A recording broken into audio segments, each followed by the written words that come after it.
আওয়ামী লীগকে চিরতরে নিষিদ্ধ করা জুলাইয়ের সনদ বাস্তবায়ন এবং আহতদের উন্নত চিকিৎসার দাবিতে রাজধানীর শাহবাগ মোড় অবরোধ করেছেন জুলাই গণঅভ্যুত্থানে আহতরা। সেখানে রয়েছেন সহকর্মী মাহিদুর রহমান। মাহিদুর, শাহবাগের এই মুহূর্তের চিত্র সম্পর্কে আমাদের জানান।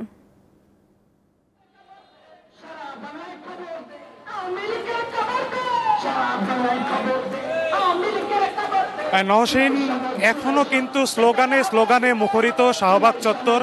আপনি জানেন যে গতকাল উপদেষ্টা মণ্ডলীর ঘোষণা আওয়ামী লীগকে সকল রাজনৈতিক কার্যক্রম থেকে বাতিলের ঘোষণার পর কিন্তু ভোর রাত 4টা বেজে হাসনাত আবদুল্লাহ কিন্তু ঘোষণা দেন যে তারা সরকারের এই ঘোষণায় সন্তুষ্ট এবং সকলকে বাড়ি ফিরে যাওয়ার কথা বলেন। কিন্তু আজকেও কিন্তু এখানে জুলাই গণ অভ্যুত্থানে যারা শহীদ হয়েছেন তাদের পরিবারেরা এবং গণ অভ্যুত্থানে যারা আহত হয়েছেন তারা কিন্তু এখানে অবস্থান করছেন। তারা 3 দফা দাবিতে এখানে অবস্থান করছেন।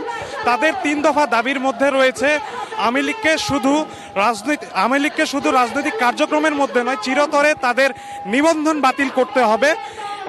জুলাইয়ে গণ অভ্যুত্থানে যারা আহত হয়েছেন আহতদের চিকিৎসা সুনিশ্চিত করতে হবে এবং তাদের জুলাইয়ের ঘোষণাপত্র অতি দ্রুত ঘোষণা করতে হবে। তো আমি এই মুহূর্তে একটু কথা বলিয়ে দিতে চাই জুলাইয়ে আহত একজন যোদ্ধার সাথে।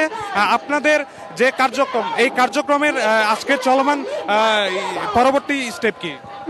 আমাদের চলমান স্টেপ বলতে আমরা যেটা বিগত বৃহস্পতিবারের থেকে শুরু করেছি, হাসনাত ভাইয়ের ডাকে আমন জড়তা এবং দলমত নির্বিশেষে আহত যোদ্ধারা সবাই একত্রিত হয়েছিলাম আওয়ামী লীগ সরকারকে নিবন্ধন বাতিল করার জন্য, সাথে সাথে জুলাই সনদ ঘোষণার জন্য এবং আহতদের সুচিকিৎসা নিশ্চিত করার জন্য। গতকালকে হাসনাত ভাই যে সময় প্রেস কনফারেন্স করে ওখানে উল্লেখ করে বলা ছিল যে আওয়ামী লীগের সকল কার্যক্রম আপাতত বন্ধ করা হলো। আমরা তো নেমেছিলাম রাজপথে আওয়ামী লীগকে নিবন্ধন বাতিল করার জন্য, তার রাজনীতি বাংলাদেশকে নিশ্চিল করার জন্য। আমরা তো তাদের আপাতত কার্যক্রম বন্ধ করার জন্য নামি নাই।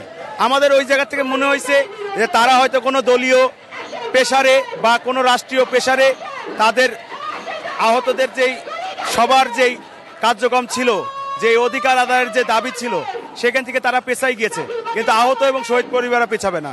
গতকালকে থেকে আমরা সিদ্ধান্ত নিয়েছি যে আমরা রাজপথ ছাড়ব না, আমরা রাজপথেই থাকবো যতক্ষণ আমাদের 3টা দাবি মানা না হবে।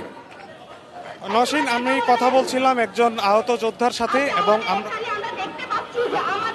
এবং আমরা তাদের সাথে কথা বলেছি। তারা জানিয়েছে যে যদি তাদের এই দফা মেনে নেওয়া না হয় তাহলে সারা বাংলাদেশে যারা আহত হয়েছে তাদেরকে একত্রিত করে এর থেকে কঠোর আন্দোলনের হুঁশিয়ারি দিয়েছিলেন। তো নওশীন, এই ছিল শাহবাগ থেকে আমার কাছে সর্বশেষ।